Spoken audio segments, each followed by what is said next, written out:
Hello. You probably think nothing of it when you come to the library for a book or a DVD, but for many years the Ithaca College Library was barely adequate for the needs of the student body. That is until we moved to the Gannett Center. Come learn the history of the library and the building that it calls home today. Welcome to another episode of Ithaca College, Then and Now.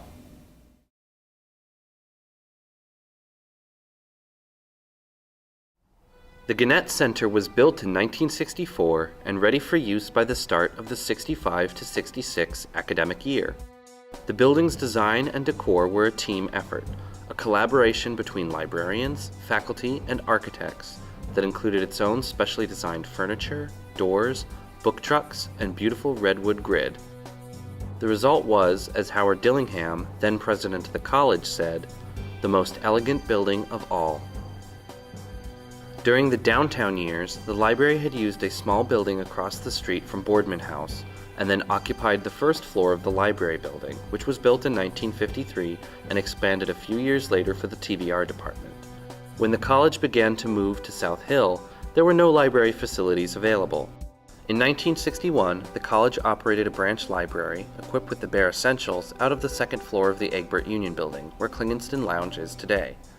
Later, the branch library moved to Friends Hall. It wasn't until fall 1965 that the library had a complete and permanent home. When it was first built, the Gannett Center included only 3 of the 5 stories that had been planned for it. With so many buildings going up, the college needed to save money where it could. However, in the mid-70s, the final 2 floors were added, giving the library more space for its many resources and services. The renovations saw the end of the elegant skylights, and the new flight of stairs in the center of the library gave the expanded layout a more closed-in feel. If you walk up the east spiral staircase, you can still see the seam in the concrete that marks the boundary between the original 3 floors and the newer levels. The other major external change to affect the Gannett Center took place in the late 1990s. Up until this time, the Gannett Center and Ford Hall were separate buildings. However, when the new Wayland Center was built, the college connected the 2 structures together. Many changes have happened inside the library as well. In the 1960s, the library controlled the entire building, and a beautiful fountain guarded the southeast staircase. Today, the fountain is no more, and the first floor belongs to the Handworker Gallery and the Art History and Anthropology departments. Before computers took over the scene, students found items in the library by using many thousands of index cards, grouped by topic, name, and title. This card catalog used to make up much of Gannett's main floor. Today it is nowhere to be found, and the library's systems are entirely electronic. Until 2001, a pair of spiral staircases stood on either end of the 4th floor, allowing access to the top level. The college determined these to be fire hazards, and they were removed in favor of a pair of quiet study coves.